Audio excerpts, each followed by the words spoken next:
بسم اللہ الرحمن الرحیم۔ السلام علیکم۔ نیو آنے والے سے التماس ہے کہ وہ چینل کو سبسکرائب کر لیں۔ حضرت ایوب علیہ السلام حضرت اسحاق علیہ السلام کی اولاد میں سے ہیں۔ ان کی والدہ حضرت لوط علیہ السلام کی خاندان سے ہیں۔ اللہ تعالیٰ نے آپ کو ہر طرح کی نعمتوں سے نوازا تھا، حسن صورت بھی اور مال و اولاد کی کثرت بھی۔ بے شمار مویشی اور کھیت و باغ وغیرہ کے آپ مالک تھے۔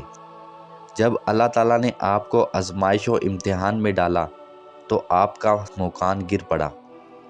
آپ کے تمام فرزندان اس کے نیچے دب کر مر گئے۔ تمام جانور جس میں سینکڑوں اونٹ اور بکریاں تھیں سب مر گئی۔ تمام کھیتیاں باغات بھی برباد ہو گئے۔ عرض یہ کہ آپ کے پاس کچھ باقی نہ رہا۔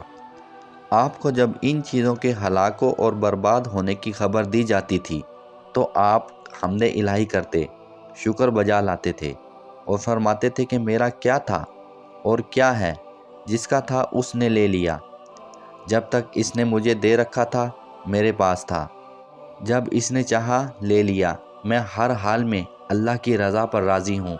اس کے بعد آپ بیمار ہو گئے اور آپ کے جسم مبارک پر بڑے بڑے آبلے پڑ گئے۔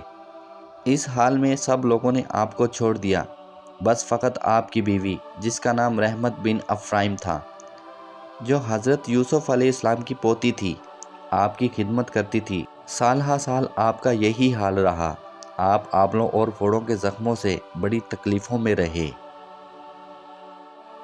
ناظرین، عام طور پر لوگوں میں مشہور ہے کہ معاذ اللہ آپ کو کوڑ کی بیماری ہو گئی تھی۔ چنانچہ بعض غیر معتبر کتابوں میں آپ کو کوڑ کے بارے میں بہت سی غیر معتبر داستانیں تحریر ہے، مگر یاد رکھو کہ یہ سب باتیں بالکل غلط ہیں، اور ہرگز آپ یا کوئی بھی نبی کبھی کوڑ یا جذام کی بیماری میں مبتلا نہیں ہوا، اس لیے کہ یہ مسئلہ متفق علیہ ہے۔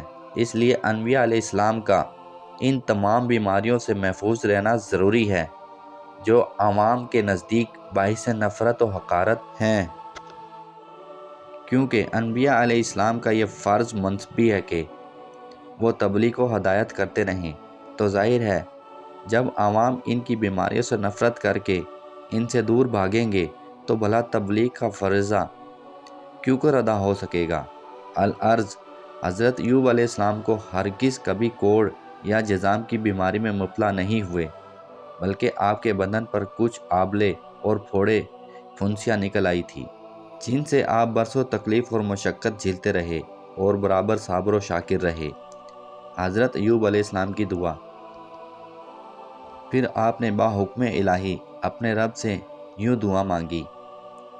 جب آپ خدا کی آزمائش میں پورے اترے اور امتحان میں کامیاب ہو گئے تو آپ کی دعا قبول ہوئی، اور ارحم الراحمین نے حکم فرمایا کہ اے ایوب اپنا پاؤں زمین پر مارو۔ آپ نے زمین پر پاؤں مارا تو فوراً ایک چشمہ پھوٹ پڑا۔ حکم الہی ہوا کہ اس پانی سے غسل کرو۔ چنانچہ آپ نے غسل کیا تو آپ کے بدن کے تمام بیماریاں دور ہو گئیں۔ پھر آپ 40 قدم دور چلے تو دوبارہ زمین پر قدم مارنے کا حکم ہوا، اور آپ کے قدم مبارک مارتے ہی پھر ایک دوسرا چشمہ نمودار ہو گیا، جس کا پانی بے حد ٹھنڈا، بہت شریں اور نہایت لذیذ تھا۔ آپ نے وہ پانی پیا تو آپ کے باطن میں نور ہی نور پیدا ہو گیا، اور آپ کو اعلیٰ درجے کی صحت و نورانیت حاصل ہو گئی، اور اللہ تعالیٰ نے آپ کی تمام اولاد کو دوبارہ زندہ فرما دیا، اور آپ کی بیوی کو دوبارہ جوانی بخشی اور ان کے کثیر اولاد ہوئی۔ پھر آپ کا تمام ہلاک شدہ مال و مویشی اور اسباب و سامان بھی آپ کو مل گیا، بلکہ پہلے سے قدر و مال و دولت کا خزانہ اس سے کہیں زیادہ ملا۔ اس بیماری کی حالت میں ایک دن آپ نے اپنی بیوی صاحبہ کو پکارا تو وہ بہت دیر کر کے حاضر ہوئیں۔ اس پر آپ غصے میں آ کر آپ نے ان کو 100 درے مارنے کی قسم کھائی تھی، تو اللہ تعالیٰ نے فرمایا اے ایوب ایک سینگوں کی جھاڑو سے ایک مرتبہ اپنی بیوی کو مار دیجئے، اس طرح آپ کی قسم پوری ہو جائے گی۔ العرض حضرت ایوب علیہ السلام اس امتحان میں پورے کے پورے کامیاب ہو گئے، اور اللہ تعالیٰ نے ان کو اپنی نوازشوں اور عنایتوں سے ہر طرح سرفراز فرما دیا، اور قرآن مجید میں ان کی مدح خوانی فرما کر اواب کے لاجواب خطاب سے ان کے سر مبارک پر سربلندی کا تاج رکھ دیا۔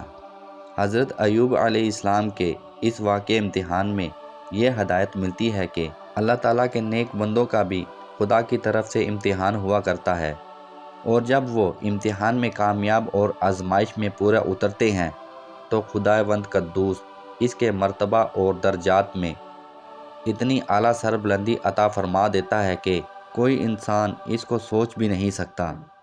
اور اس واقعے سے یہ سبق بھی ملتا ہے کہ امتحان کی آزمائش کے وقت صبر کرنا اور خدائے عالم عز و جل کی رضا پر راضی رہنا، اس کا پھل کتنا اچھا، کتنا میٹھا اور کس قدر لذیذ ہوتا ہے، واللہ تعالی عالم۔